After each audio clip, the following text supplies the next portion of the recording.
Hoy vamos a ver si,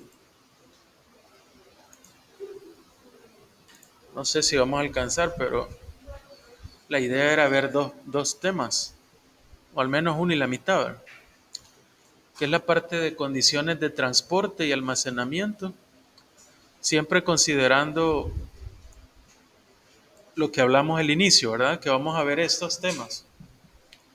Ya vimos la parte de la producción primaria, la infraestructura, ahora tendríamos que ver condiciones de transporte y almacenamiento.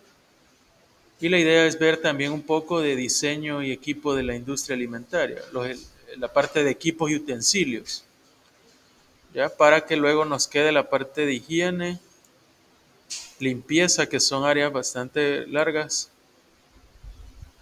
y finalmente documentación y auditoría. Creo que solamente estas son 4 semanas y de ahí viene la del parcial.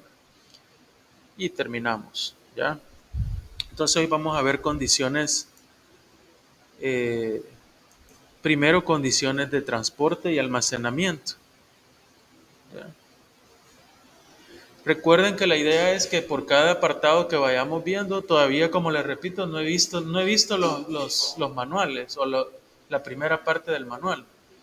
Este, la otra semana que ya los traiga revisados y ya ustedes tengan sus notas, ya les voy a poder sacar más conclusión sobre cómo vamos, ¿verdad? Cómo lo han hecho.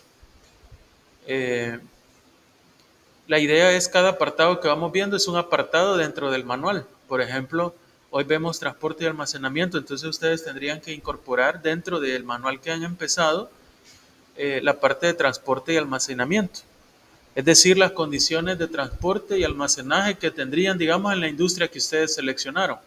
Ya, ustedes seleccionaron una industria X y están poniendo en su manual, digamos, ciertos lineamientos o reglas de buenas prácticas aplicadas a esa industria, ¿ya? No todo lo que estamos viendo, porque algunas cosas pueden aplicar, otras no. Si tienen un lugar donde hacerlo, ya sea por trabajo o por negocio, mucho que mejor, ¿verdad? Eso fuera lo ideal.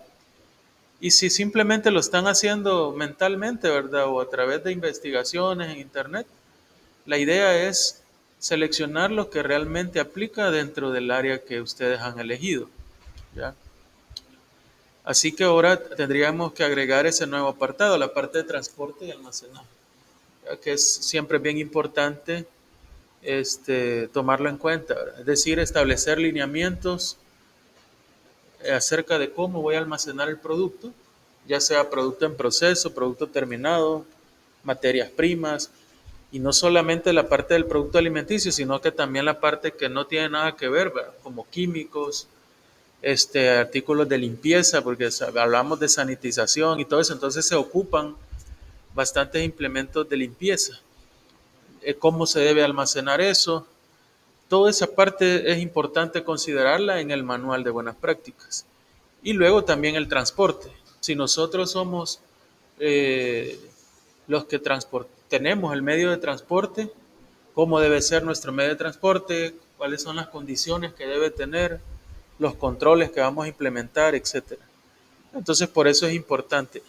De igual forma, si nosotros adquirimos el servicio de transporte a un proveedor, ¿verdad? Todo lo que deberíamos de evaluar en el proveedor y en el servicio que nos da, dependiendo como siempre del tipo de producto, ¿ya? Del tipo de producto que nosotros eh, comercialicemos o fabriquemos, ¿ya? Entonces, por eso vamos a ver eso ahora. Por ahí vamos a empezar. Para empezar, bueno, decimos que el almacenamiento, dice, las materias primas y el producto final deben almacenarse en condiciones óptimas para impedir la contaminación y la proliferación de microorganismos. Esa es la idea principal del transporte. Uno, evitar que su producto se contamine, su materia prima se contamine. Y lo otro, evitar la contaminación cruzada. Son las dos, digamos, objetivos principales que busca la parte del almacenaje. Evitar la contaminación cruzada y evitar que su producto o materias primas o insumos se contaminen. ¿Ya? Esas son las dos causas, digamos, principales del por qué incluir la parte del almacenaje en buenas prácticas. De esta manera también se protege de la alteración y de posibles daños en envases, embalajes. Lógico que también todo esto va ligado, como lo veíamos en el anterior tema, a la parte de costo, ¿verdad? Todo va amarrado a costos. Como siempre hemos dicho, el objetivo de toda empresa es generar utilidades, ¿verdad? Ese es el objetivo de toda empresa, generar ganancias. No trabajamos por otra cosa más que generar plata. Entonces, al final, todo esto también genera un costo para la empresa. Desde ahí es bien importante poner énfasis en esto, ¿no? En la parte del almacenaje correcto. Durante el almacenamiento debe realizarse una inspección periódica, además no debe dejarse en un mismo lugar alimentos terminados con materia prima. Aquí ya nos pone dos puntos claves. Uno es la inspección periódica y luego la mezcla de productos, ¿ya? En su manual de buenas prácticas usted debe definir eh, cada cuánto, por ejemplo, voy a chequear o hacer una inspección del almacenaje, quién es el responsable, agregar formatos de inspección, por ejemplo. Por eso muchas veces, y cuando ya se van a HACCP, que es el siguiente paso, ¿verdad? Creo que algunos ahí, bueno, la mayoría creo que casi no contestó esa pregunta, ¿verdad? Que tal vez no estaba directamente en la teoría, pero lo hablamos en su momento. ¿Cuál era la diferencia entre BPM, HACCP, creo que fue el POES y hizo 22.000, ¿verdad? Solo que ya me acordé que están haciendo el examen, por eso ya no lo voy a decir, porque ya le vi que estaba poniendo atención y a decirla iba y se me escapó que están haciendo el examen y es el mismo. Entonces, bueno, ahí les cuento la otra. Pero algo bien importante acá es la parte de, bueno, la inspección, ¿ya? La inspección entonces en su manual debe decir eso, cada cuánto el formato, por eso les decía, y por eso me fui a lo otro, pero les decía que por eso hay quienes ya cuando se van a meter a HACCP y ve todos los programas prerequisitos, implementa un manual de buenas prácticas, pero de control de buenas prácticas o un manual de aseguramiento de buenas prácticas de manufactura. Es decir, este, a, cómo voy a chequear o a revisar todo eso. Quiero ver si tengo aquí solo para mostrárselos. Este,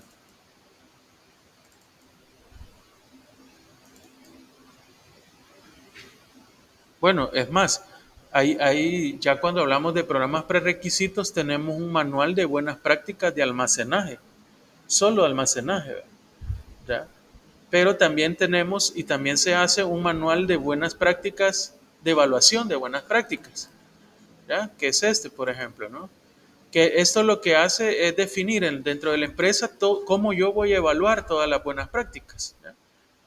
Este es un ejemplo real, ¿verdad? Pero si ustedes ven acá, en esta parte se define, por ejemplo, cómo va a ser un programa de evaluación, ¿ya? Las responsabilidades, en qué consiste, ¿va? Toda la parte de la organización, pero quiero llegar más abajo. Aquí a la parte de la auditoría, ¿ya? Los criterios que yo voy a estar evaluando. Yo defino cada cuánto me voy a evaluar y empiezo a definir el criterio. No se ve mucho. Empiezo a definir como el criterio, qué tipo de criterio es, ¿verdad? Si es crítico, mayor. Y estos son formatos de evaluación, ¿verdad?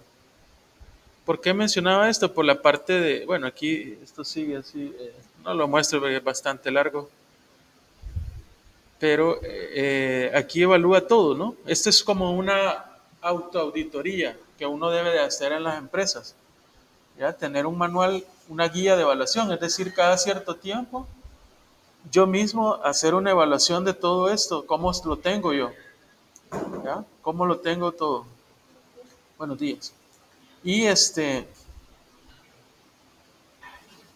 y también eso incluye la parte de almacenaje.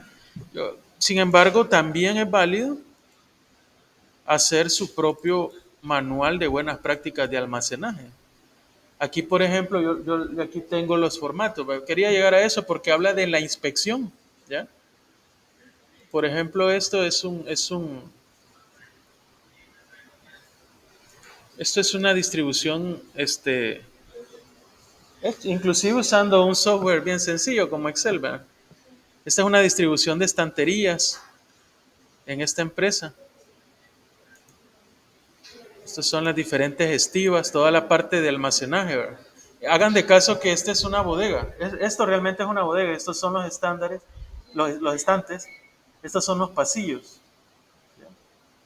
Entonces es una distribución, ¿verdad? Esta es una distribución física. ¿Ya? Y también está, por ejemplo, lo que son los controles, ¿verdad? Que es la parte de la inspección. Por ejemplo, este es un formato de control de temperatura dentro de un cuarto frío. ¿Ya?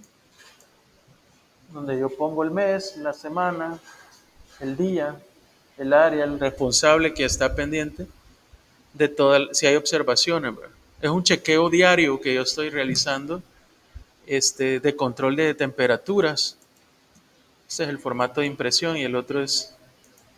Y así, ¿no? Por ejemplo, este es una auditoría de inspección de controles de transporte, ¿ya? Es decir, este es para inspeccionar el transporte. En este caso, como son aceites, grasas, vegetales, todo esto es bueno, las pipas y todo eso son de acero inoxidable, pero aún así siempre se debe de chequear eso, ¿no? La limpieza física interna del contenedor es el adecuado, sin polvo, sin agua. El contenedor se encuentra libre de plagas. El interior del contenedor está libre de agujeros, ranuras, por las cuales podría haber ingresar agua y dañar, ¿verdad?, la calidad del producto. Todo esto se verifica en los contenedores de transporte para en este caso era un producto grasas, base de margarina, manteca, aceite vegetal, ¿ya? Y estos son formatos para el control y la inspección, ¿verdad? ¿Ya? Nosotros en su momento vamos a ver una parte que es la documentación. Normalmente en el manual de buenas prácticas, nosotros estamos haciendo solo unas buenas prácticas. Entonces la parte de almacenaje no es tan amplia como esto, ¿no? Aquí hay un solo manual, solo para hablar de almacenaje. Pero porque esto ya es como un programa prerequisito para HACCP, ¿verdad? Nosotros en el manual solo incluiríamos una cierta parte. Todo esto es la parte de almacenaje, ¿ya? Y empieza a poner los, los lineamientos, normativas de buenas prácticas de almacenaje, ¿verdad? Desde que está prohibida la entrada, la parte de las instalaciones. Aquí habla de todas las instalaciones solo de almacén, ¿ya? Lo que pasa es que esta empresa es tan grande que ya separa, ¿verdad?, toda la parte de buenas prácticas de manufactura y la parte de almacenaje aparte. Sin embargo, no necesariamente quiere decir que debe ser así, ¿verdad? Si usted está en una empresa pequeña y que no va a ver más allá de HACCP, por ejemplo, ni nada de eso, perfectamente en un solo manual puede poner algunos lineamientos de la bodega, ¿verdad? Y en la parte de instalaciones, que es el manual de buenas prácticas, ahí incluyendo la parte de almacén, ¿verdad? En cambio, aquí es algo bien específico. Aquí, por ejemplo, sí se tomó lo que dice la normativa, ¿verdad? 50 centímetros por lo menos la distancia entre las estanterías en las bodegas a las paredes, ¿verdad? ¿Ya? Y hay lineamientos que no son tan explícitos, los equipos, el almacenaje, ¿ya? Habla del cuarto frío, se definen, por ejemplo, las temperaturas, ¿verdad? Por ejemplo, en esta empresa, las temperaturas internas del cuarto frío de margarina debe de estar en un rango entre 11 y 12 entre los meses de noviembre a abril y 15 y 16 entre los meses de mayo a octubre, que es invierno, que se supone la temperatura ambiente es un poco más fresca, se permite un poquito más alta el cuarto frío, ¿ya? Y así, ¿no? Pero ese es parte de la... Entonces hoy vamos a hablar sobre eso. Condiciones de los almacenes. ¿Qué es lo que buscamos en un almacén cuando almacenamos productos alimenticios? Uno, el ambiente constante. Un ambiente constante significa que no haya una variabilidad en la temperatura, por ejemplo, o en el ambiente. Es que aquí en la mañana hace un gran frío, pero en la tarde es un gran calor. Hay mucho producto alimenticio que no puede soportar ese tipo de cambio de temperatura, ¿no? En sí, la mayoría de productos no aguanta ese tipo de cambios drásticos de temperatura. No solamente productos que no sean alimenticios, no se diga lo alimenticio, ¿no? Pero cuando hablamos de un ambiente constante es mantener las condiciones iguales durante todo el día, las 24 horas. Háblese de temperatura, humedad, iluminación, aire, ¿ya? Ventilación, todo eso que afecta el ambiente dentro del almacén debe de ser constante.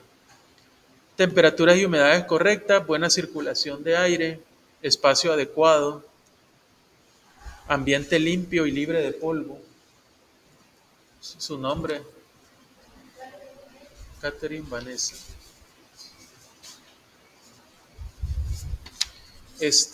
Ambiente, bueno, ya hablamos eso de libre de polvo, suciedad. Y luego lo mismo, ¿no? Estar a la parte de roedores y todo eso, ¿no? Los alimentos secos que están en sacos de malla siempre se colocan sobre pallets. Es decir, si yo ocupo este, sacos, bolsas, lo ideal es que estén sobre pallets o Java, ¿verdad? También. En tarimas, lo recomendado es que estas tengan alrededor de 20 centímetros del suelo. Normalmente ya son estándares y son tarimas plásticas, ya tienen una distancia estándar. Y la distancia del pallet a la pared debe de ser de 50 centímetros de la pared hacia la estantería o hacia las tarimas, ¿no? Por lo menos. ¿Cuál es la idea de eso? De que en las paredes muchas veces hay humedad, en las paredes es donde llegan los insectos, roedores. Entonces la idea de no tener cerca el producto de las paredes es esa. A veces por cuestiones de espacios en las empresas no se puede hacer eso. Tal vez no dejarlo a 50, pero un poco menos. Lo ideal es que por lo menos siempre esté separado de las paredes. Eh, Luego, eh, eh, la almacenaje de alimentos secos dice en la correcta ubicación dentro del almacén de los productos ofrecer los cuales no deben brindar la confianza para determinar que éste se encuentre y cumple con los parámetros de calidad esperada. Bueno, esto se refiere a la correcta ubicación. Luego también la parte del transporte. Los vehículos pertenecientes a la empresa alimentaria o contratados por la misma deben de ser adecuados para el transporte de alimentos o materias primas, de manera que se evite el deterioro y la contaminación de los alimentos.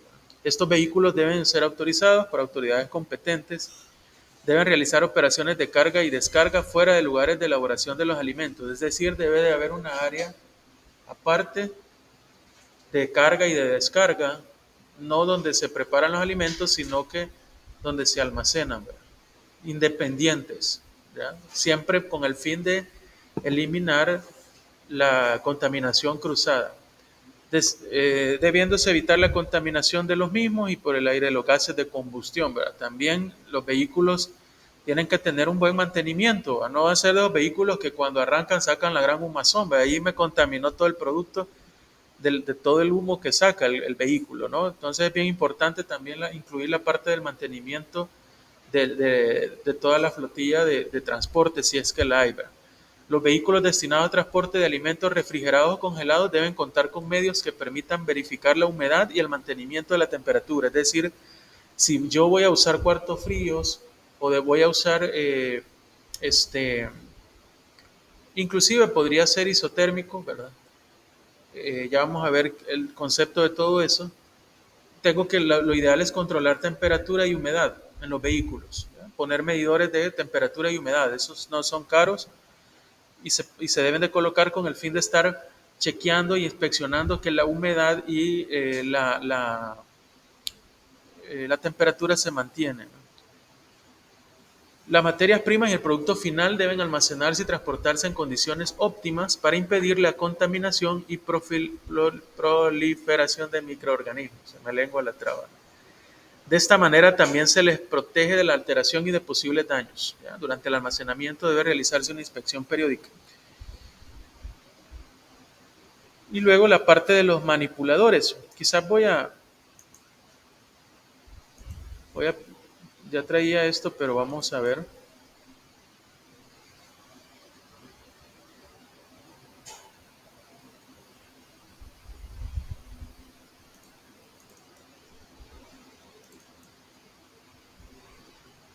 Vamos a ver un video.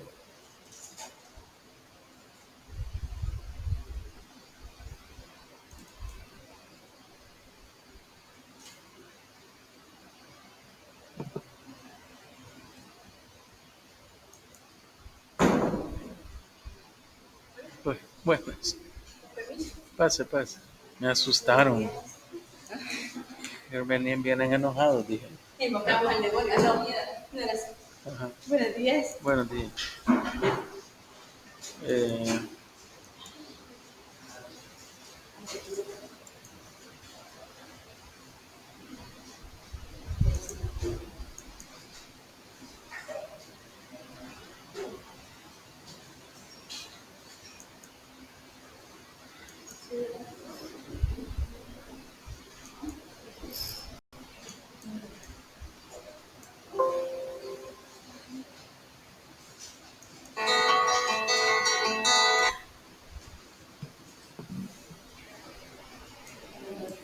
bueno, yo no sé si van a alcanzar a oír, pero yo espero que sí.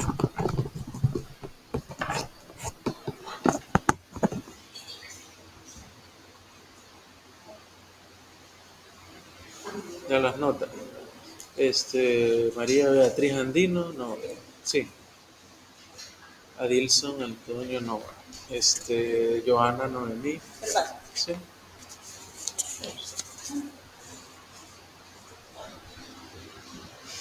Veamos entonces. Ok, ya tiene todo.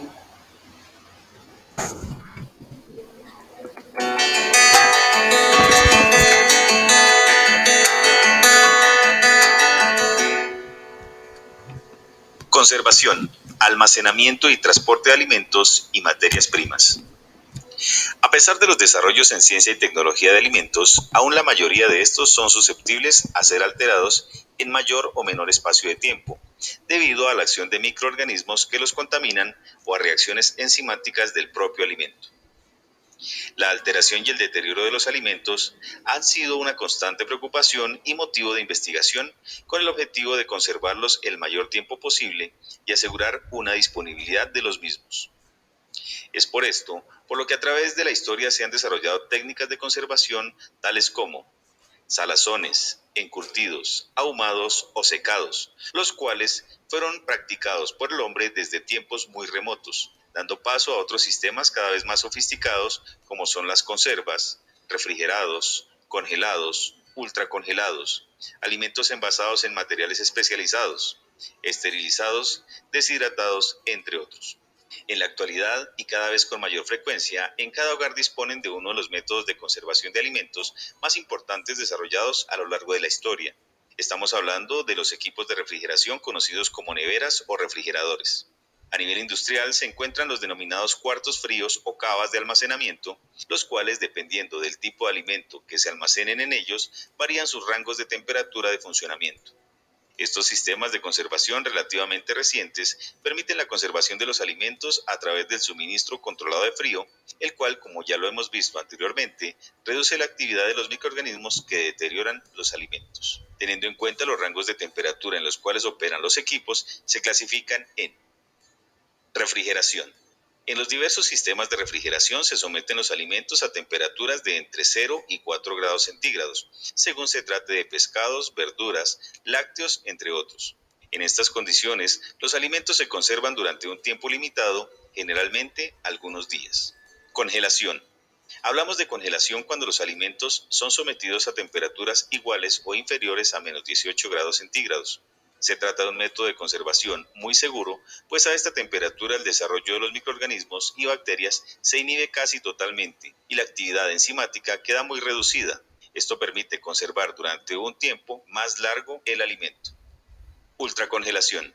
Consiste en bajar la temperatura del alimento rápidamente hasta que el interior del alimento llega a unos menos 40 grados centígrados. El producto se conserva durante más tiempo y se mantiene mejor, ya que el cristal formado por el agua que se congela dentro de los productos es pequeño y no rompe tanto las fibras del alimento, manteniendo así sus atributos de calidad, principalmente los atributos sensoriales.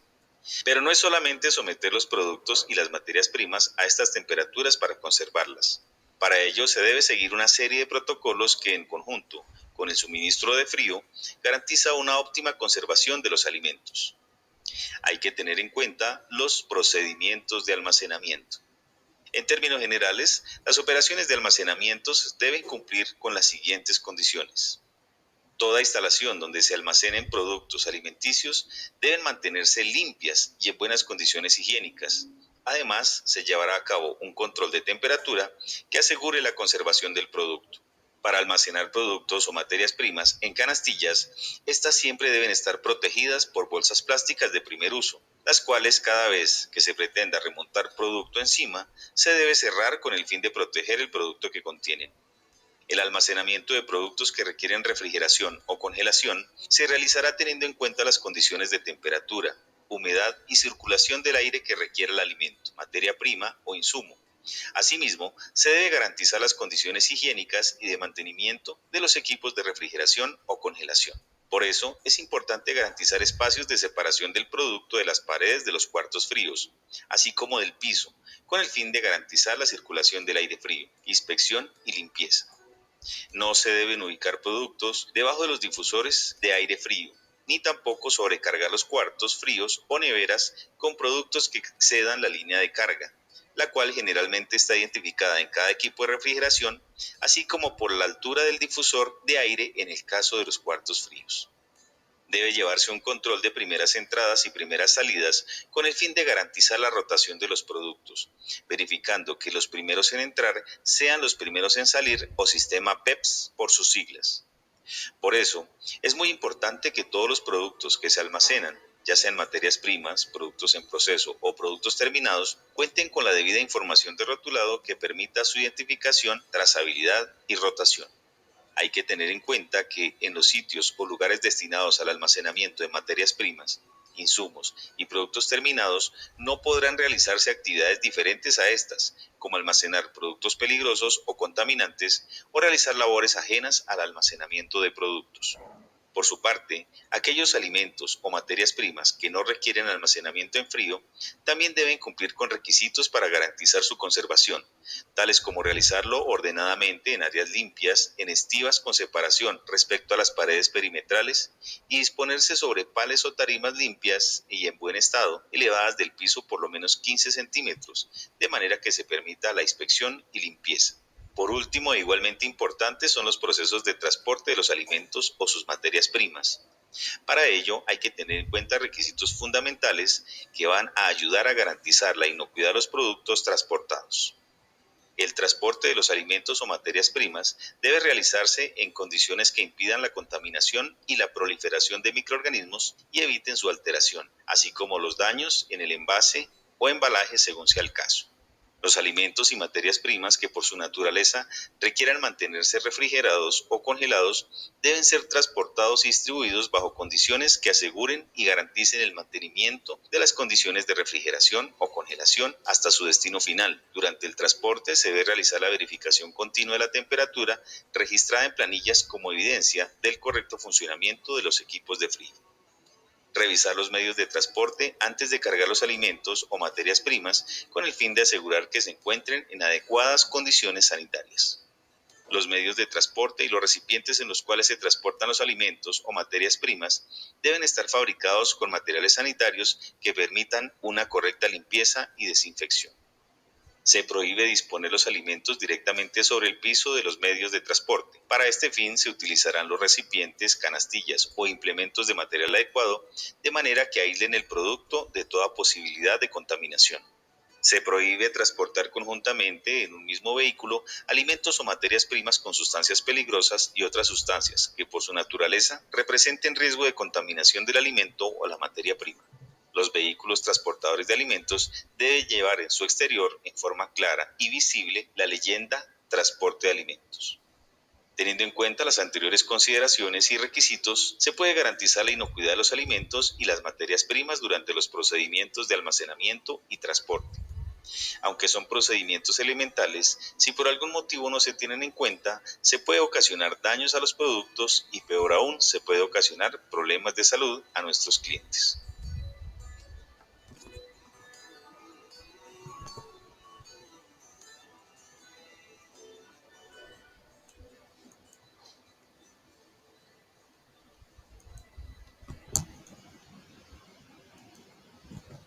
Bueno, este, ahí pueden ver, bueno, prácticamente es como un resumen de todo lo que hemos venido hablando y lo que vamos a seguir hablando. Si se fijan, independientemente del método de conservación del alimento, hacen mucha énfasis en las condiciones, en el cuidado, en los procedimientos, en el control, ¿ya? Que debe de realizarse en la hora del almacenaje y del transporte, ¿verdad? Y eso es lo que usted debe de plantear o palmar en el manual, ¿verdad? Los lineamientos, los cuales usted va a estar definiendo cómo se va a controlar, de qué forma se va a realizar toda la parte de almacenaje y transporte. Eh, de igual forma, como sabemos que hay un manipulador de alimentos dentro de un proceso de fabricación, igual en este caso, la persona que carga el producto, inclusive a veces hasta el motorista, que muchas veces en nuestros casos, en nuestras empresas, el mismo motorista se encarga a veces de descargar o de cargar, ¿ya? Eh, hasta él desde el momento ya entra en contacto con el producto, ¿ya? Se vuelve un manipulador de alimentos, ¿ya? Y aunque sea en forma ocasional, dice, ¿ya? Porque de repente suele pasar eso acá, ¿verdad? Que los motoristas, tal vez en donde hay una carga, no intervienen, pero a la hora de descargar, sí, ¿verdad? Ahí ya se vuelven ellos manipuladores. Dicen actividades de fabricación, procesamiento, preparación, envase, almacenamiento, transporte y expendio de alimentos. Es decir, también el personal que solamente carga se vuelve un manipulador, no necesariamente porque lo esté fabricando. Entonces, desde el momento en que se vuelve un manipulador de alimentos, ya debe de entrar en todas las condiciones de higiene personal que más adelante vamos a ver, ¿verdad? Más adelante vamos creo que en la próxima, si no me equivoco, clase, ya empezamos a ver eso o hasta la siguiente. Pero aquí menciona algo, por ejemplo, la parte siempre del estado de salud, el reconocimiento médico inicial, ausencia de enfermedades que se transmitan por alimentos. Es decir, todo esto debe tener o debe cumplir el personal que manipula los alimentos, inclusive en el transporte, en la carga y en la descarga de los alimentos, ¿ya?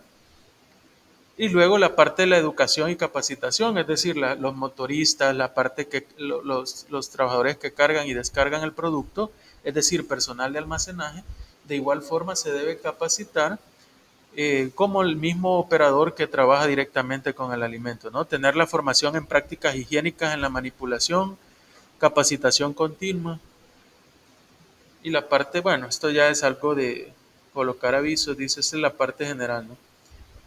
De higiene personal. Luego, no debe haber presencia de químicos utilizados para la limpieza dentro de las instalaciones donde se almacenan productos alimenticios. Ya, y por lo mismo de las mismas buenas prácticas, la cual incluyen procedimientos de sanitización, procedimientos de limpieza, toda empresa de fabrica alimentos va a tener químicos para limpieza, o al menos debería, ¿verdad? O para sanitizar. Entonces, por eso siempre hay un énfasis en todo lo que es almacenaje de no mezclar productos de limpieza con productos alimenticios. Lo recomendado es tener áreas de almacenaje completamente diferentes, ¿ya? Eso es lo recomendado, ¿ya? Y debidamente identificadas, ¿ok? Ok. Entonces, los productos almacenados deben de estar debidamente etiquetados, dice. Luego también la parte de las hojas de seguridad, ¿verdad? Eso es importante también, tener toda la parte de hojas de seguridad, este, de los materiales, materias primas o insumos químicos. Se realizará en condiciones tales que excluyan la contaminación y la proliferación, esa palabra me cuesta decirla rápido, ¿no? Proliferación de microorganismos, y protejan contra la alteración de alimentos y los daños de envases, bueno, bajo condiciones que aseguren y garanticen el mantenimiento. Luego, las condiciones de transporte, lo que ahí se mencionaba, los vehículos que posean sistema de refrigeración o congelación deben ser sometidos a revisión periódica, lo que veíamos al inicio, ¿ya? La parte del control, ¿verdad? Y ahí incluso en el video se veía, ¿no? Hay equipos los cuales llevan el monitoreo y tienen que ir chequeando que la temperatura esté de acuerdo a los estándares ya establecidos. Por eso, a la hora de yo definir si mi producto requiere refrigeración o un cuarto frío, ya sea para el almacenaje y el transporte, yo debo de definir en mi manual cuáles son esos rangos de temperatura. Yo no puedo medir algo que no tengo definido, ¿verdad? ¿Ya? Tengo que definir cuáles son los rangos de temperatura ideal para que mi producto se conserve, dependiendo del producto que sea. ¿Ya? Y puede haber igual los productos que no necesitan de refrigeración, pero que al menos necesitan de un ambiente, de una temperatura constante, ¿no? Entonces yo lo tengo que definir en mi manual y luego establecer cada cuánto o la periodicidad de cada cuánto yo lo voy a estar revisando y de esa misma forma establecer los formatos. Más adelante, cuando veamos la parte de documentación, ustedes es más, para la última entrega yo les voy a pedir algunos formatos que ustedes van a tener que hacer, ¿ya? No para cada cosa, pero al menos unos 3 formatos por lo menos les voy a pedir para el control de algún aspecto de buenas prácticas. Hay una gran cantidad de formatos que pueden haber, ¿verdad? Estamos hablando de controles de temperatura, el chequeos, por ejemplo, de equipos de transporte. ¿Ya? Aquí yo les mostraba algunos de los que habíamos hecho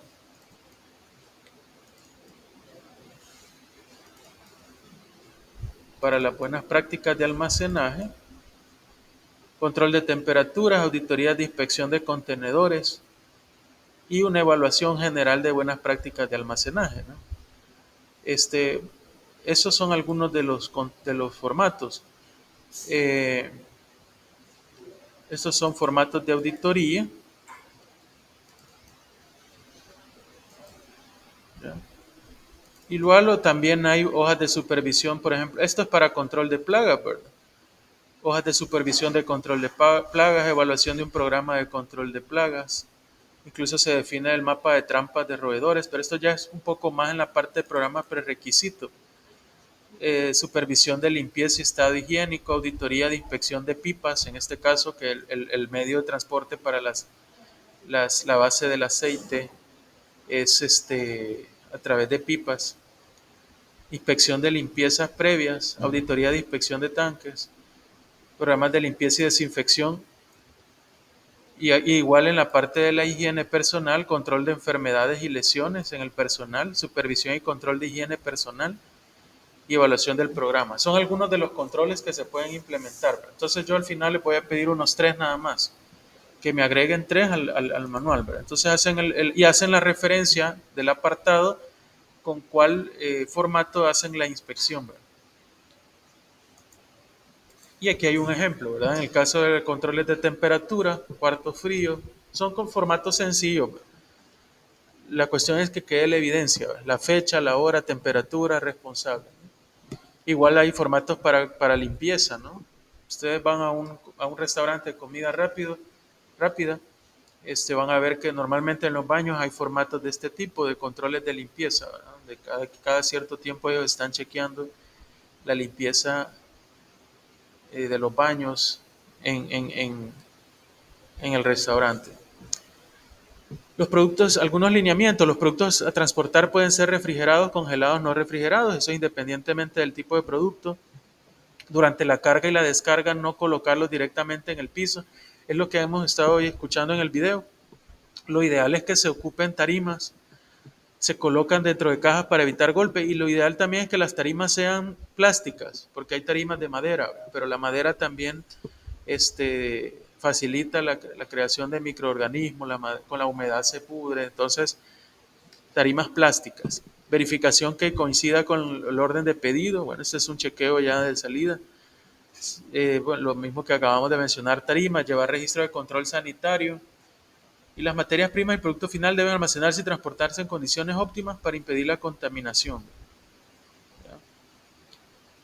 Durante el almacenamiento debe realizarse una inspección periódica de productos terminados, es decir, estar pendiente de la temperatura, de la humedad, si es que hay requerimiento de cuarto frío. Y como ya se puede deducir, no debe dejarse en el mismo lugar los alimentos terminados con la materia prima. Es lo que mencionábamos ahí, ¿no? Si yo voy a transportar, porque a veces suele pasar, ¿verdad? Que en los medios de transporte aquí transportan materias primas, pero de todo meten ahí.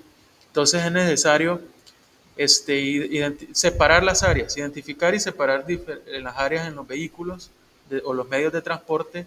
Una cosa es materias primas, artículos de limpieza, ¿ya? Y otra cosa es el producto terminado alimenticio.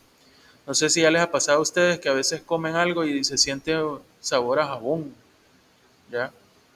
O olores detergentes, ¿ya? Pero es porque el almacenaje no ha sido el adecuado, ¿ya? Han mezclado uno con otro y por eso adquieren un olor diferente, ¿verdad? Los vehículos de transporte deben estar autorizados por organismos competentes, higiénicos similar al que establecimiento. Bueno, aquí hay algunos conceptos que algunos ya se los pueden ver. Alimento contaminado es el que ha tenido contactos con bacterias, microbios o sustancias químicas. Alimento enfriado, el que debe ser mantenido a temperatura no mayor a 4 grados. Es decir, hasta 4 grados centígrados, normalmente de 0 a 4. Alimento congelado, el que debe ser mantenido a temperatura no mayor a menos de 18 grados. ¿Ya? Alimento en riesgo, el que se puede dar la reproducción rápida de bacterias. Aquellos alimentos fríos o calientes que se transportan prontos para ser consumidos. Eso es, hay algunos alimentos que no requieren tanto, por ejemplo, pensando en las bebidas. Ustedes ven los transportes de bebidas, no llevan ningún, es más, van a la intemperie, no necesitan ningún un cuarto frío, dependiendo, ¿verdad? Pero ahí va a depender del tipo de producto que ustedes estén fabricando. La conservación, el acto de mantener el alimento en condiciones indicadas por el procesador o de acuerdo a la naturaleza del producto. Esto cada quien debe investigar en función del producto que está elaborando, ¿ya? Y determinar en función de las condiciones de conservación, así como va a ser el almacenaje y el transporte. Está repetido, ¿verdad? Conservación. Contaminación, esto ya lo habíamos visto. Desinfección, acción complementaria y posterior a la limpieza que asegura la reducción de bacterias. El personal de transporte, que también es alguien que ya manipula los alimentos. Y luego aquí viene un vehículo isotérmico, dice. Hay que diferenciar un isotérmico de un refrigerado. Un isotérmico es aquel cuyas paredes, suelo y techo y puertas están construidas con material aislante que permite mantener estable la temperatura interior. Es decir, no lleva un sistema de refrigeración, pero se fabrica el área donde yo voy a almacenar con un material aislante que lo que permite es mantener una temperatura constante ambiente ahí. Podría ser que unos 20 grados, ¿ya? Y se mantiene en eso. Pero si anda al mediodía, en el sol, no se calienta en la parte interna. Si no lleva un aislante en un vehículo cualquiera al mediodía que está en el sol, adentro es un horno, ¿ya? Entonces el vehículo isotérmico tiene eso. No es que tenga un sistema de refrigeración, no es que tenga aire frío, un aire acondicionado, sino que lo que tiene nada más es, en su estructura está hecho de tal forma que le permite mantener una temperatura constante en el interior, ¿ya? Y aun cuando el medio ambiente es diferente, ya sea más caliente, él se mantiene en esa temperatura, ¿ya? Ese es un vehículo isotérmico. Y luego el vehículo refrigerado sí es el que es un vehículo isotérmico, ¿ya? Pero que aparte tiene un equipo frío, ¿ya? Porque debe mantener una temperatura mucho más baja, ¿verdad? Permite reducir la temperatura interior de la caja y mantenerla a la temperatura necesaria para la conservación indicada del alimento.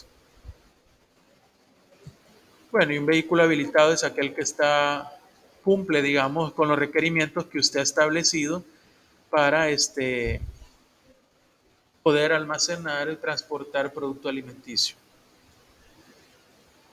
El transportador debe conocer que el vehículo que transporta estará de modo debidamente habilitado en perfectas condiciones de higiene y conservación y cumpliendo con los requisitos que rigen el transporte del tipo de alimento. Aquí también es importante ver la parte del mantenimiento. Normalmente lo que se hace en un manual de buenas prácticas es que usted lo amarra con,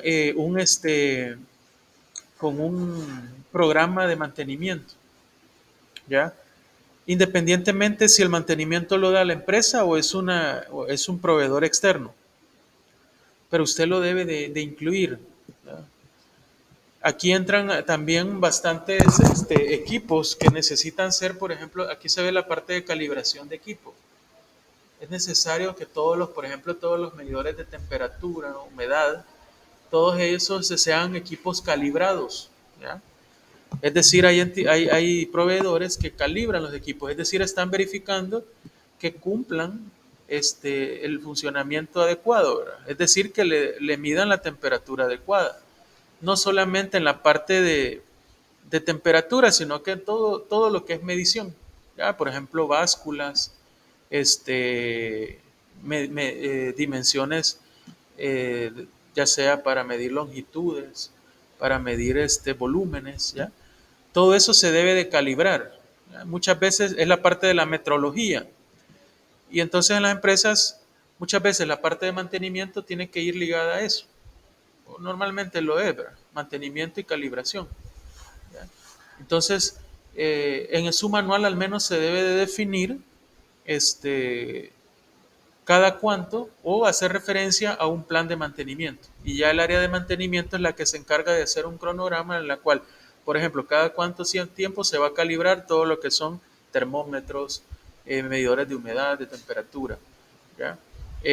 Cada cuánto se va a dar el chequeo de los sistemas de enfriamiento, que estén dando la temperatura adecuada, el funcionamiento adecuado.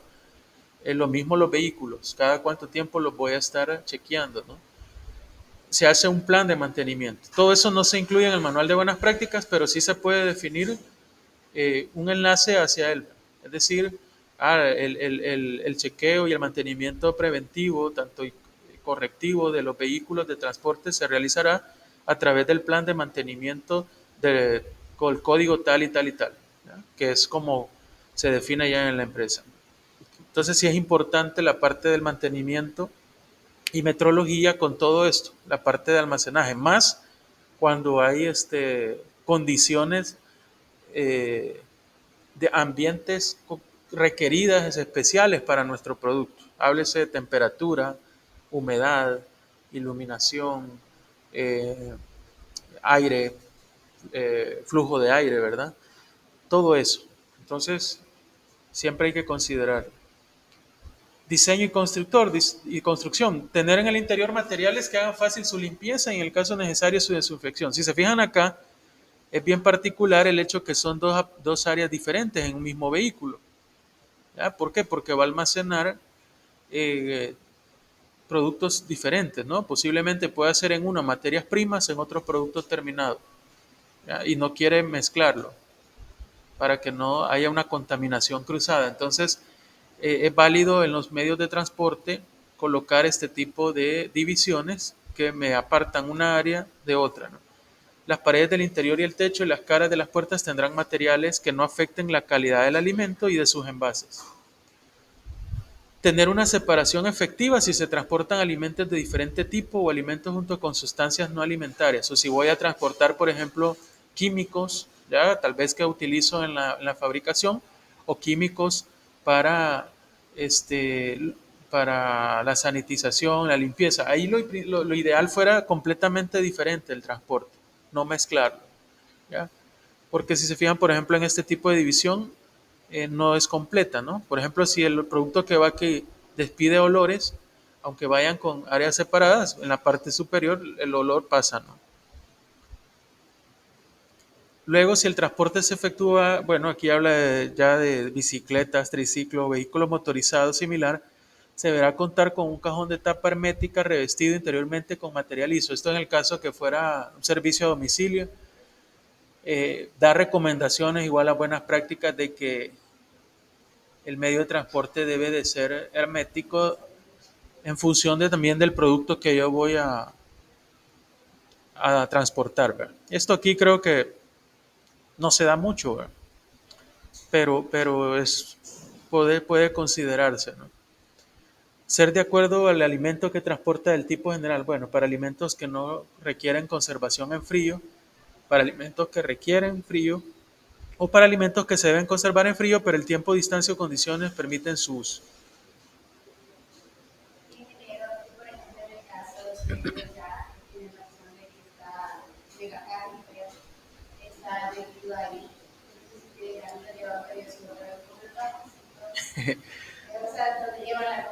Sí, por eso le decía que aquí creo que no lo aplican. O sea, no es que, sí, ellos no lo aplican, ¿verdad? Lo que pasa es que ellos, ahí viene algo bien importante, ¿verdad? Que ellos son una empresa de transporte. Sí, realmente ellos no es que tengan implementado, no sé, fuera lo ideal, ¿verdad? Pero creo yo que ellos no tienen implementadas unas buenas prácticas, ¿verdad? Es decir, ellos se dedican nada más a transportar, ¿verdad? Ellos ven, nada más, es más, yo había pedido así comida y me llega, o sea, toda hecha triza, ¿verdad? Más si lleva líquidos, se salí, no, hombre, es complicado. Entonces, yo creería que ellos no dan ese servicio. O sea, no implementan esa parte de buenas prácticas. Entonces, como que eso ellos no lo consideran. Que fuera lo ideal, sí, ¿verdad? Ahora, si nosotros somos, digamos, los fabricantes o somos los que comercializamos el producto y nosotros tuviéramos un servicio a domicilio, lo ideal fuera implementar esto. No sé, por ejemplo, creería yo que, por ejemplo, y se me viene a la mente los de Pizza Hut, este, creo yo que su bolsa que llevan ahí, no sé, me imagino que es algo que guarda la temperatura caliente, creo yo, no sé. Sí, sí, creo que al menos eso la idea es mantener la temperatura. La ventaja de ellos es que es caliente, ¿va? Al final es solo con que asolee la pizza ya llega caliente, ¿va? Entonces el clima les ayuda. Pero sí, no sé, la verdad, yo he visto, por ejemplo, bueno, hay empresas como Pedidos Ya, que ellos dicen que le llevan, por ejemplo, estas minutas gourmet y todo eso. No sé cómo llegarán, no me he atrevido yo nunca a pedir, porque no sé la verdad cómo llegar. Y no sé si realmente llega, porque lo que ellos, donde ellos guardan el producto, yo no lo veo como que sea algo isotérmico que va a guardar temperatura. No sé la verdad. No me he atrevido a pedir algo así, ¿verdad? Pero fuera lo ideal, pero creería yo que la mayoría acá no lo hace. Porque en ese tipo de empresas su función es el transporte, ¿ya? Igual, va, yo sí, en eso sí he tenido malas experiencias. O le llega todo frío las cosas o sudadas, va. Todas sudadas le llega. Sí, pedí una hamburguesa, me llegaron una vez como que ya el pan estaba ya mojado, va, pero era sudor, va, de lo caliente, va. Pero bueno, eso fuera lo ideal. Eso fuera lo ideal. Dice, bueno, en el caso, este es por ejemplo un vehículo isotérmico, ¿ya? Si se fijan, no es que tenga dentro un equipo de refrigeración, ¿verdad? La principal función de un vehículo isotérmico es impedir que se produzca un traspaso de calor del exterior al interior. Para ello, el vehículo isotérmico cuenta con una caja especial donde se transporta la mercadería que está fabricada con materiales aislantes. De ese modo, las paredes, el techo, el suelo, incluso las puertas de vehículo isotérmico, todas dice así, impiden el traspaso de calor. Con los vehículos isotérmicos es especialmente importante realizar la carga y descarga de una manera rápida, para no mantener el interior de la caja expuesto a durante más tiempo necesario. ¿Ya? Esa es una opción, ¿verdad? Lo ideal fuera eso, ¿verdad? Ahora, lo que pasa es que en el caso del servicio a domicilio, el producto realmente no se daña, ¿verdad? Lo que llega es tal vez no como uno quisiera, ¿verdad? Frío, o si es helado derretido, pero igual si es una carne, media hora que la lleve ahí medio asoleada, no pasa nada. Es como cuando uno va al súper y compra carne y va en el vehículo y su vehículo no lleva. Entonces, tal vez por eso ellos no invierten en eso, ¿verdad? En si fuera un periodo de tiempo de transporte más largo, ahí sí, ¿verdad? Ya si fuera de aquí a cierto lugar, mayores distancias. Pero si es aquí cercano, tal vez por ellos eso no lo consideran importante, porque el producto no es que le va a llegar dañado, ¿verdad? Sino que tal vez no en las condiciones ideales. Al igual ocurre con los vehículos isotérmicos. Un vehículo refrigerado cuenta con una caja aislante pero además cuenta con la ayuda de un fuente frío, que es lo que vemos allí, que es el que le genera la temperatura, ¿no? Distinta de un equipo mecánico o de absorción que permite bajar la temperatura de la caja y mantenerla. Normalmente la fuente de frío de un vehículo refrigerado está implementada a través de hielo o gas, como un aire acondicionado, ¿no? Y el vehículo refrigerado funciona en condiciones óptimas mientras la temperatura media exterior sea hasta de 30 grados. Ya hay lugares, bueno, en San Miguel, por ejemplo, las temperaturas llegan a 40 grados.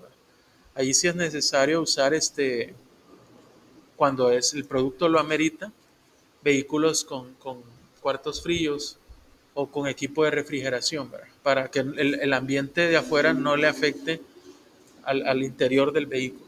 A veces hasta ni un vehículo isotérmico funciona cuando son demasiado altas las temperaturas, ¿verdad? Hay lugares que es demasiado alta la temperatura.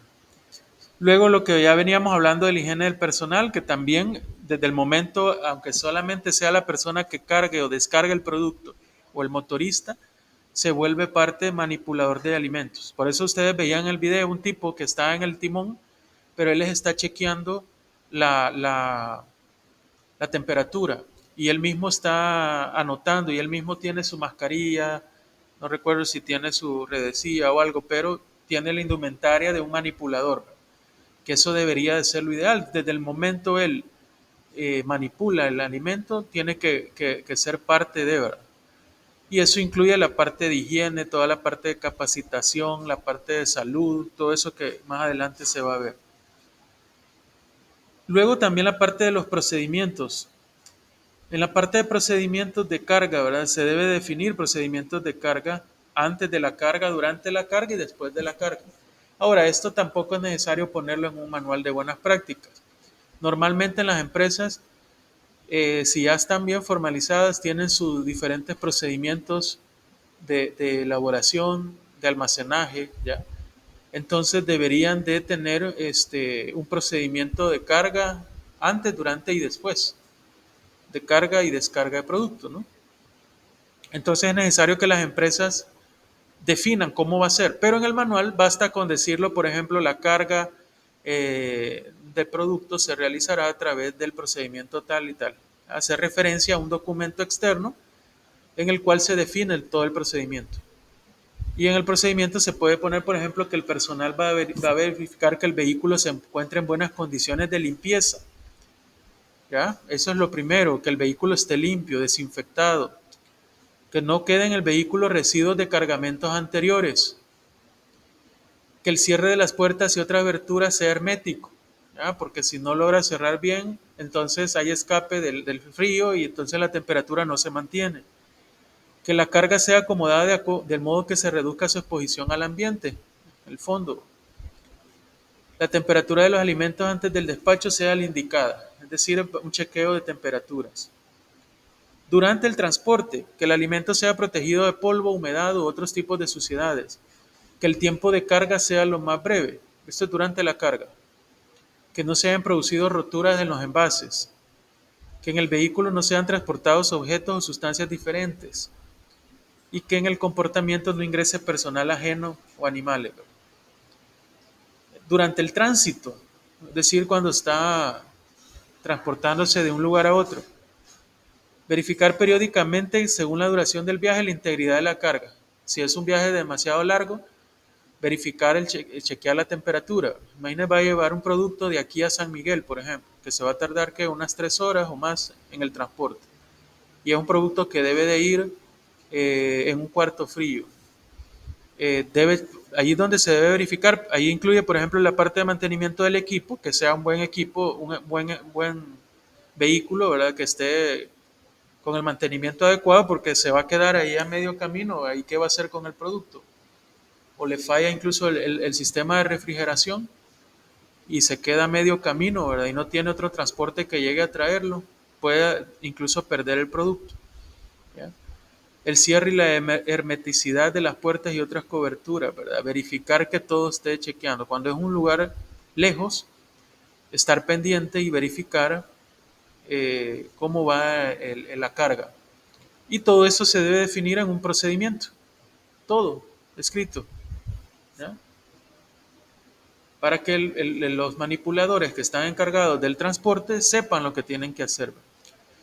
Y luego durante la descarga, que el personal sepa la integridad de la carga se haya mantenido, que sean adecuados al manejo de desecho de alimentos, que hayan sufrido contaminación, si han consumido, que el tiempo de descarga sea el mínimo posible. Bueno, ahí son quizás los lineamientos. Recuerden que todo esto no es que todo aplique, eso va a depender del producto que ustedes... Y acuérdense que tienen que agregar este nuevo apartado en el manual que empezaron. ¿Ya? Yo la otra semana ya lo voy a haber revisado, aunque falta que me entreguen dos, ¿verdad? Pero ahí ya voy a tener yo algunas ideas y si ven que la nota es un poco baja, me pueden preguntar por qué, ¿verdad? ¿Ya? Para mejorarlo para la siguiente entrega, ¿ya? Porque la siguiente entrega es igual, ¿verdad? Pero ya van a ir incluyendo los apartados. Es decir, ahora lo que ya hicieron, ahora viene un nuevo apartado de almacenaje y distribución y van a definir algunos lineamientos de todo lo que hemos hablado, no todo, ¿va? No es una copia y pega de la diapositiva, ni del manual, ni del reglamento técnico, sino de algunos aspectos que ustedes consideren importantes según el tipo de industria que ustedes han seleccionado. ¿Ya? Bueno, y como vamos algo rápido, porque el tiempo se agota, vamos a ver otro videito, porque vamos a empezar a hablar sobre los equipos y utensilios, que también hay una, un apartado en el manual de buenas prácticas de los equipos y utensilios que usted va a utilizar en la fabricación de los productos alimenticios. Entonces vamos a ver un video. En la clase anterior, bueno, cuando hablamos de aspectos generales, creo que fue producción primaria, hablábamos de que uno de los materiales más utilizados en la industria alimentaria para la fabricación de equipos y utensilios era el acero inoxidable, ¿ya? Porque es un material y vimos algo ahí fácil de limpiar, que le resiste a la corrosión, resiste a la corrosión, este, también eh, aguanta diferentes cambios bruscos de temperatura, tanto frío como caliente, ¿ya? Entonces, el acero inoxidable se vuelve el material por excelencia de la industria alimentaria. ¿No? Es el mejor, digamos, para todo lo que es equipos y utensilios. Entonces, también el manual puede incluir un apartado de eso, ¿ya? Donde usted puede definir que, por ejemplo, todos los equipos a utilizar pueden ser de acero inoxidable. O de repente también definir cómo va a ser la limpieza que va a hacer para todos los equipos. Cada cuánto se va a hacer. Ahí entran ya los POEs, que era algo diferente a lo que son los procedimientos de limpieza y sanitización, ¿ya? Entonces, ahí puede hacer referencia a un POES. De por sí, una de las tareas de este periodo va a ser elaborar un POES, ¿ya? Pero esa se la voy a dejar más adelante. Bueno, esta semana que viene sí ya vamos a tener quizás una prueba en línea, ¿verdad? Y quizás ya les voy a ir dejando una tareita. Vamos a hacer algo de un procedimiento de sanitización. Vamos a elaborar uno y y bueno, y va a haber una prueba en línea también esta semana. Esas son las dos tareas que van a quedar para esta semana. Bueno, pruebas en línea todas. Vamos a ver este videito que es una empresa, lógico que se dedica a la venta de acero inoxidable, entonces lógico que ellos quieren realzar la venta del acero, pero es interesante porque entrevistan a alguien que es de la industria alimentaria y ahí se puede ver en el video cómo ellos utilizan el acero inoxidable y dónde lo utilizan, ¿verdad? Entonces es la idea que vean los equipos eh, que utilizan en la industria alimentaria de acero inoxidable.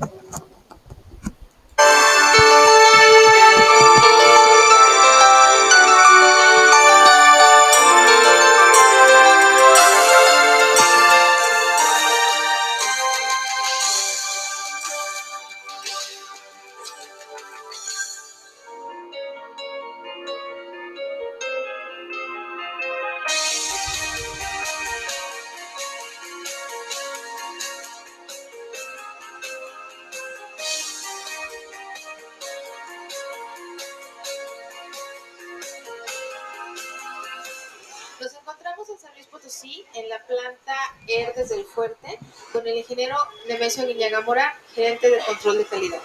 Ingeniero Nemesio Guiñaga, ¿en qué partes de esta planta y de sus procesos utilizan el acero inoxidable? Sí, el acero inoxidable es muy utilizado en plantas alimenticias, que son productos para consumo humano, básicamente. Lo usamos en aquellos puntos o etapas del proceso donde el producto está en contacto directo con el material. Tenemos ejemplos de ellos, como son en mezcladoras, en elevadores, en molinos, en tanques de preparación, en agitadores, en un sinfín de equipos utilizamos el acero inoxidable por las propiedades que tiene. Ok, precisamente hablando de las propiedades del inoxidable, ¿cuáles son los atributos que el inoxidable aporta a sus procesos? Sí, el principal atributo es que impide la contaminación, por ejemplo, de la materia prima. También previene crecimiento de bacterias. Estas bacterias pues, pueden crecer por la disminución o bajas de temperaturas. Pero el principal atributo o propiedad que le vemos nosotros es que es un material sanitario, higiénico y con unas excelentes propiedades de limpieza y sanitización que nos ayudan a que nuestros productos no se contaminen. Según su experiencia en el manejo de diversos materiales a través de los años, ¿qué otras cualidades valoran del acero inoxidable, aparte de las que acaba de mencionar?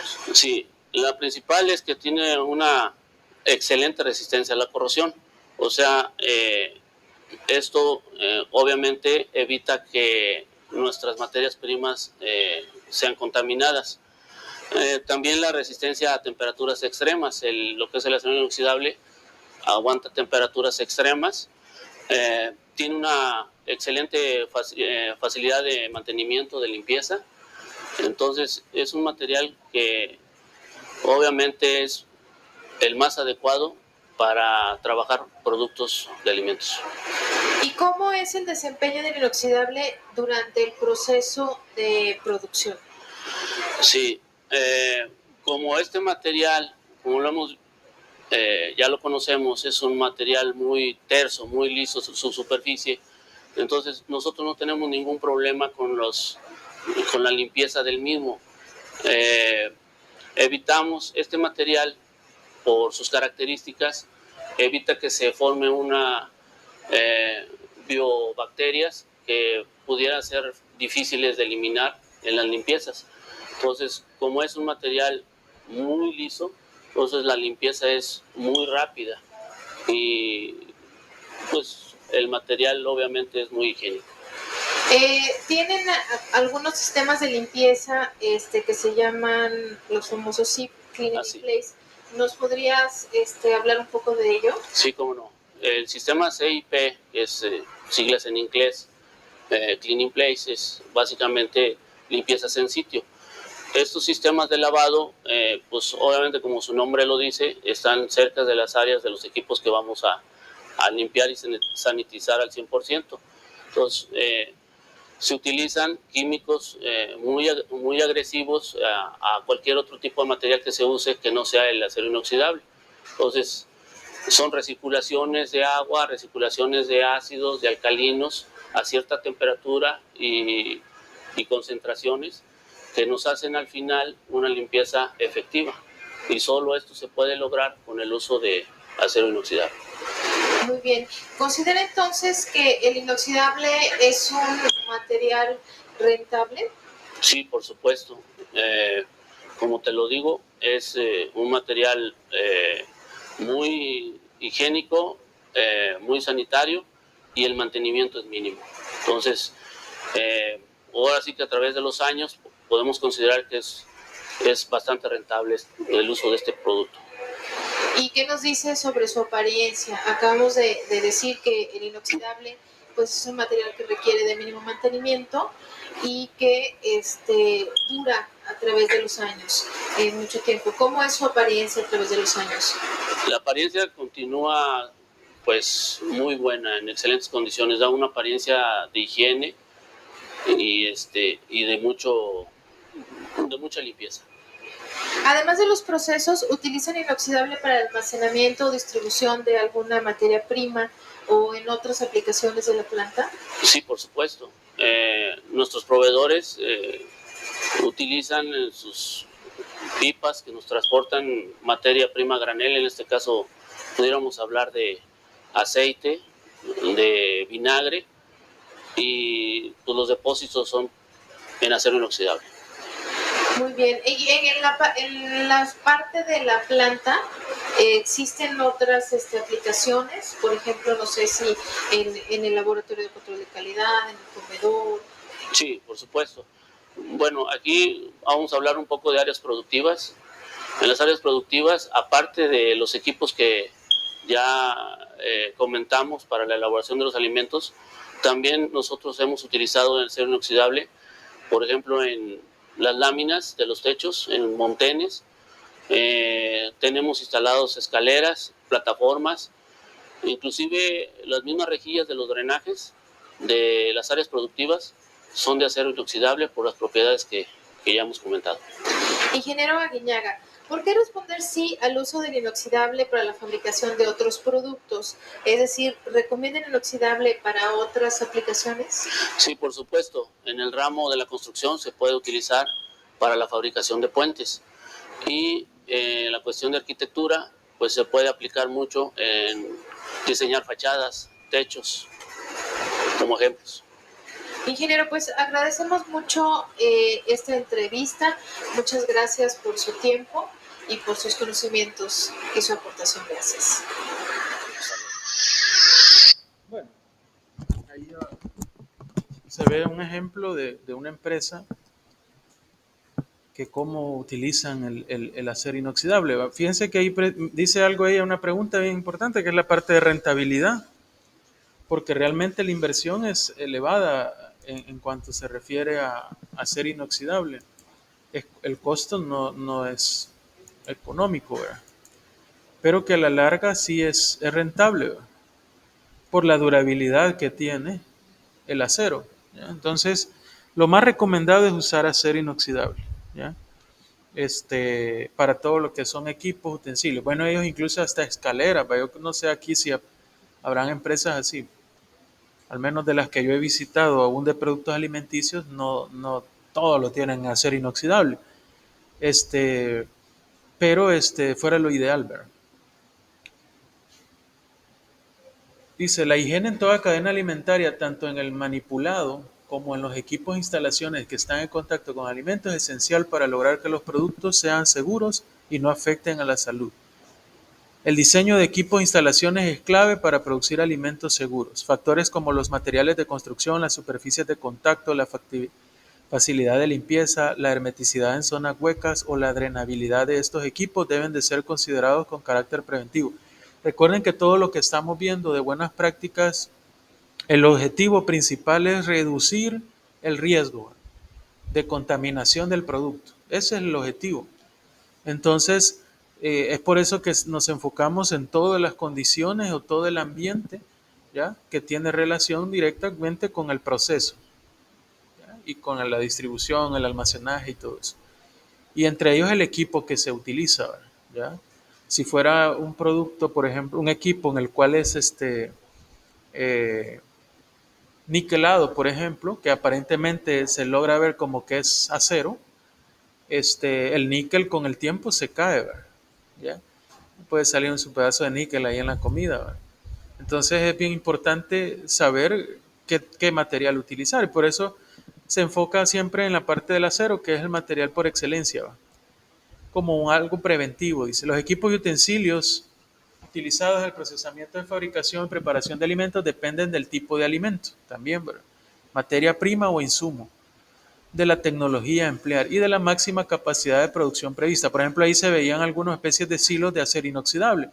Para granos, por ejemplo, no se utiliza eso, ¿verdad? Ustedes van a ver las empresas acá que almacenan grano, no utilizan silos de acero inoxidable, por ejemplo, y no es necesario, ¿ya? Entonces, dependiendo del tipo de producto, ¿verdad? Y de alimento. Todos ellos deben de estar diseñados, construidos, instalados y mantenidos de manera que se evite la contaminación del alimento. facilite la limpieza y desinfección de la superficie. Y ese es quizás uno de los aspectos más importantes del acero, y que ahí lo mencionaba, la facilidad de limpieza. La superficie que es lisa es fácil de limpiar y de sanitizar, ¿verdad? ¿Sí? ¿De qué? De lácteos. Ajá. Sí, ellos manejan las barritas, las tinas, todo eso es inoxidable, pero había una tina en específico que después de que cuajaban el queso, tiraban todo el suelo ahí y lo ponían como a cocer para hacer reposón. Lo dejaban reposar toda la noche, o sea, recogían el reposón. Lo dejaban toda la noche, al día siguiente lo ponían a sufrir, pero conforme fue pasando el tiempo, justamente esa tina se empezó a picar. Eso se debe a la acidez del suelo, o por la calidad del acero. Calidad del acero. Lo más seguro es que no les dieron un buen acero. Sí, porque era justo solamente esa tina la que se picó. Quien se las vendió se los bajó. Sí. Es que un acero, acero, un 316, es para sales, le soporta temperaturas altas. Pero de hecho son tinas que ya tienen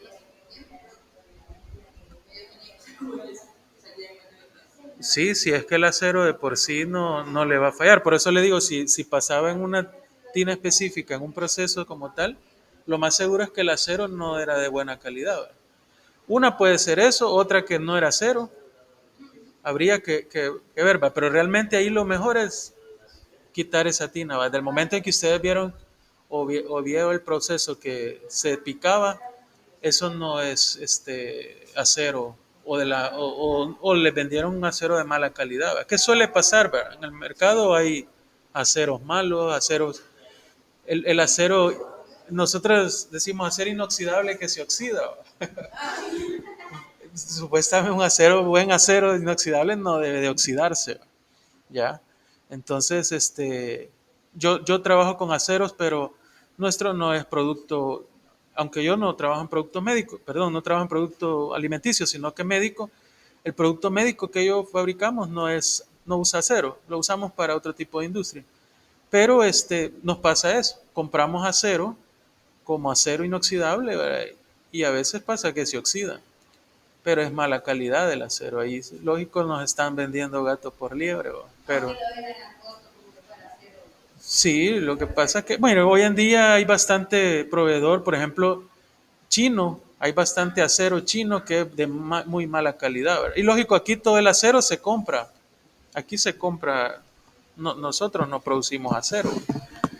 Y a veces se encuentra acero barato y que es de mala calidad, ¿verdad? Claro, aquí las empresas que hacen equipos y todo de acero lo venden caro, ¿verdad? Como que es acero. Pero hay mucho acero en el mercado que no es de la mejor calidad. Entonces ahí lo más seguro es que el acero era de mala calidad, porque un acero 316 le aguanta sales, temperatura, cambio, está hecho para eso.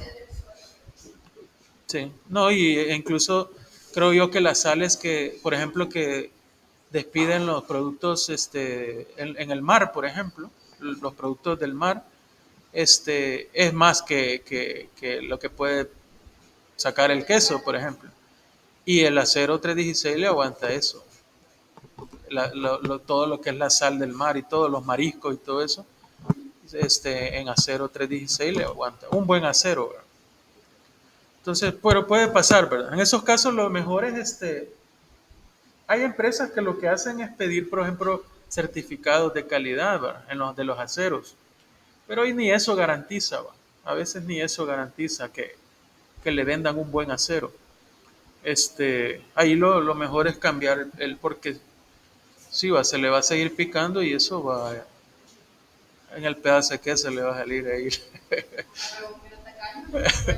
Lo va a cambiar. No, la ideal es cambiarlo. La industria alimentaria tiene necesidades y requisitos específicos que deben cumplirse. El equipo debe funcionar eficazmente y ser aceptable para las directrices específicas. Bueno, aquí hay algunos ejemplos de equipos,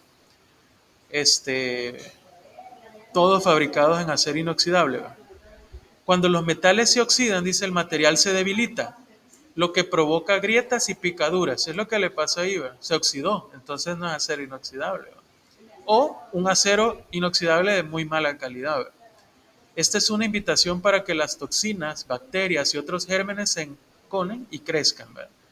Esto desalienta a las industrias de procesamiento de alimentos a elegir cualquier cosa menos que el ácido menos que el acero inoxidable como su material de élite preferido. ¿Ya? Es que los productos alimenticios despiden eso, ácidos, sales, que un metal normal, hierro, rápido se lo acaba. Entonces, es por eso que el acero inoxidable es el preferido, porque si no, sale más caro estar comprando, aunque sale más barato hacer algo de aluminio o de hierro, lo va a tener que estar cambiando. Y aparte que eso puede desprender partículas, que puede contaminar el producto y todo eso. Entonces, aunque gaste mucho más, por eso hablaban ahí de rentabilidad a la larga en el tiempo, le va a durar muchos años. El acero puede pasar varios años, sí, décadas. ¿Ya? Como usted dice, el otro tiene 20 años, los otros equipos de acero. Entonces, el acero, un buen acero le dura muchos años, ¿verdad? Por eso es muy rentable. No contamina los alimentos y cualquier producto que la empresa esté tratando de preservar y crear. Luego dice, cuando se utiliza equipos de aluminio, estos reaccionan con el calor y desprenden trazas de aluminio. Además, para la sanitización de estos no se puede utilizar hidróxido de sodio o soda cáustica, debido a que desprende el barniz que se coloca en estos equipos. La soda cáustica es bastante usada para limpieza y sanitización. Hidróxido de sodio. Yo no soy muy químico, que digamos, yo lo conozco más como soda cáustica. No soy químico, pero creería que sí, porque está entre paréntesis. Hidróxido de sodio. Yo tengo experiencia en la soda cáustica cuando trabajaba en esta empresa de aceites, todo lo que era equipos de transporte, por ejemplo, pipas o tanques, que todos son de acero inoxidable, todos se limpiaban con soda cáustica. Todo, la limpieza, sanitización, todo se usaba soda cáustica. Y esta soda cáustica ya para otro equipo que no sea de acero inoxidable, lo daña, se lo come rápido. Entonces por eso dice, en el caso del aluminio desprende el barniz que se le coloca a estos equipos, o hay equipos niquelados y todo eso. Entonces eso es lo que se lo come. Si usa hierro, cobre, estos reaccionan con los ácidos de las frutas, esto se oxida bien rápido, provocando desprendimiento de las trazas de los metales. El único material que no reacciona, hay dos aceros que son muy recomendados. Uno es el 304 y en caso de frutas muy ácidas o sales, el 316. Son ambos los que más se ocupan. El 316 es como el mejor, ya es el más caro, pero es el mejor. El 304, dependiendo si es un producto que no va a despedir muchas sales o ácidos, se puede usar. Ya aguanta temperaturas, corrosión y todo eso, y es un poco más económico. Pero si quiere garantizar, lo mejor es un acero, ahí sí, 316. Sí, un 316 es lo más recomendado. La diferencia clave entre ambos grados de acero es que el inox 316 contiene molibdeno, además de todos los componentes de aleación de hierro, bueno, todo lo que lleva el acero, y el molibdeno mejora drásticamente la resistencia a la corrosión, especialmente en los ambientes más salinos, ¿ya? O expuestos al cloro. Ahí es donde, por eso el 316 es mucho mejor, ¿verdad? Por eso el acero suele llamarse acero a prueba de ácidos, ¿ya? Cualidades que lo hacen más adecuado para aplicaciones en estructuras cerca del mar e incluso submarinas. Entre otros también está el 304, con su ligeramente más elevada proporción de cromo, tiene una resistencia a la corrosión considerable. Aunque tanto el inox 304 como el inox 316 son adecuados para ambientes extremos, solo el segundo resistirá a la exposición a largo plazo al cloruro. Por ejemplo, a veces se ocupan mesas que nada más es para colocar algo, ya verduras o algo así. Ahí sí podría ser un 304. Si yo no voy a tener ácidos o sales, no voy a usar, puedo usar un 304 que es un poquito más económico. Aquí están algunas aplicaciones. Este es del 304, por ejemplo. Como ha aparecido el acero, es acero austenítico, más común por el austeno que lleva el químico. Su contenido de níquel suele oscilar entre el 8 y el 10-15, 5% de su peso. Bueno, esta es información más técnica. Ahora, esto no es necesario que ustedes también se lo prendan ni nada de esto. Aquí lo importante es que ustedes a la hora de comprar equipos tienen que aliarse con un proveedor que les brinde toda esta información. Al menos lo del 316 y todo eso sí conocerlo, pero que les dé las propiedades del acero, ¿ya? Los certificados de calidad del acero que han utilizado para la fabricación de los equipos y cuáles son las características, ¿verdad? Del acero, ¿no? Qué es lo que va a soportar el acero, ¿ya? O la resistencia que tiene, ¿no? Eso el proveedor les puede brindar toda esa información para que ustedes estén enterados y así en base a eso elegir el tipo de acero que ustedes van a utilizar. El 304 es de gran resistencia a la corrosión, dice. Igual que el 316, ¿verdad?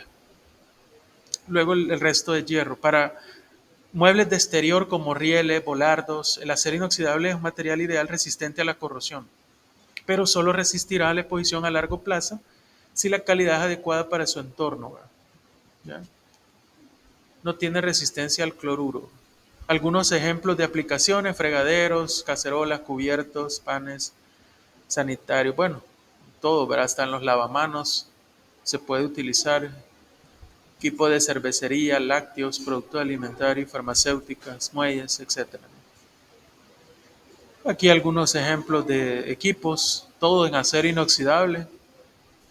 Y luego el 316, que ya vimos que la diferencia es más que todo por la buena resistencia que tiene a ácidos y sales.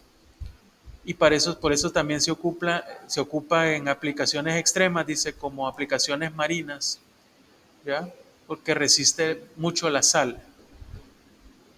Equipos de preparación de alimentos, ambientes de cloruro, bancos, equipos de laboratorio, paneles arquitectónicos, bueno, costeros, ¿ya? Es decir, con el mar, ¿verdad?